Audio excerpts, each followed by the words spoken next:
Poison in the pipes, the Flint Water Crisis. It began in 2014. The city of Flint, Michigan, once a proud manufacturing hub, is struggling. The auto plants are long gone. Jobs have disappeared. Poverty is widespread. And the city is under financial emergency management, with state-appointed officials making decisions instead of local leaders. It's in this environment, strapped for cash, desperate to save money, that one decision changes everything. A decision about something we all depend on. Something so basic, so essential, that we rarely even think about it. Water. In April of 2014, Flint switched its water supply from Detroit's system to the Flint River. Officials claim it's temporary, a cost-saving measure, until a new pipeline is ready. But almost immediately, residents notice something is wrong. The water that flows from their taps is brown. It smells foul. It tastes metallic.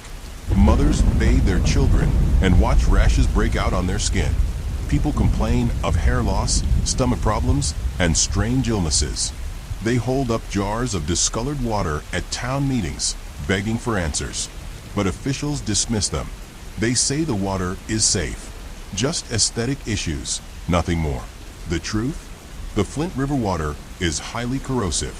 And because the city failed to add proper treatment chemicals, that water begins to eat away at the aging pipes running through Flint's homes. Those pipes are lined with lead. And now, that lead is flowing directly into Flint's drinking water. Doctors start sounding alarms. Pediatrician Dr. Mona Hanayadisha notices rising levels of lead in children's blood tests. Lead, a potent neurotoxin, permanently damages the brain, especially in children. It lowers IQ, causes learning disabilities, behavioral problems, and lifelong harm. She holds a press conference, presenting the data. She warns the community. Flint's children are being poisoned. At first, officials try to discredit her. They call her hysterical, claiming her research is flawed. But she stands firm, and eventually, the truth cannot be denied. Flint's water is toxic. The story explodes nationally. How could this happen in America in the 21st century?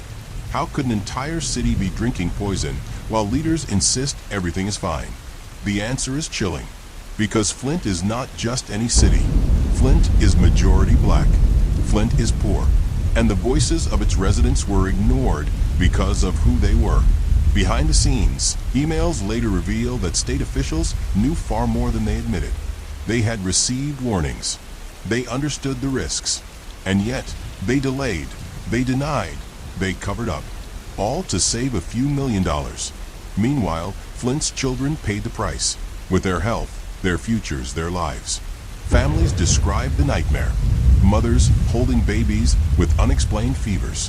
Fathers with rashes covering their arms. Children crying from stomach pain. One resident said, "We were told over and over that the water was fine, but I knew something was wrong. I could smell it. I could taste it. I felt it in my bones." The betrayal runs deep, because water is supposed to be safe. It's supposed to be life. But in Flint, it became poisonous. As the crisis unfolds, bottled water donations pour in from across the country. Celebrities, charities, everyday citizens send truckloads of water. But bottled water is a temporary fix. Residents are still told to cook, clean, and live with bottled jugs for years. Imagine raising your children in a city where you cannot trust the water coming out of your faucet. Investigations follow. Lawsuits mount. Officials are criminally charged, though many cases are later dropped or dismissed. Settlements are announced. Hundreds of millions of dollars for the victims.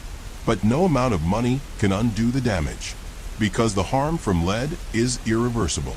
A generation of Flint's children will grow up with learning disabilities, developmental delays, health struggles. Their futures are altered forever, not by their choices, but by the choices of those in power. The Flint Water Crisis is not just a story about bagpipes. It is a story about environmental racism. It is about what happens when poor, black communities cry out in pain, and leaders look away. Would the same crisis have dragged on for so long in a wealthy, white suburb? Would officials have ignored bottled water full of brown sludge if their own children had to drink it? Flint shows us the answer. Years later, some progress has been made. Pipes are being replaced, settlements distributed. The crisis is no longer front-page news, but residents still live with distrust. Even today, many in Flint will not drink the tap water. They cannot. The betrayal is too deep, and their children still carry lead in their blood. When we talk about true crime, we often think of individuals, killers, robbers, con artists. But sometimes, the greatest crimes are systemic, committed not by one person, but by institutions, by policies, by indifference. The crime in Flint wasn't just poisoned water. It was the silence, the denial, the willingness to sacrifice an entire community for the sake of money. Flint's story forces us to ask, how many other communities are drinking unsafe water right now? How many other poor neighborhoods are ignored because they lack political power? How many other children are being poisoned while leaders look the other way? Because Flint is not unique. It is a warning. In the end, the people of Flint are left with more than poison pipes. They are left with a deep lesson about justice. Justice delayed is justice denied. And in Flint, justice was delayed for far too long. So when you drink a glass of water tonight, think of Flint. Think of the mothers holding bottled jugs to mix formula for their babies. Think of the children who lost part of their futures because no one listened. Think of Flint and never forget. What do you think about this incident? Share your thoughts with me in the comments section.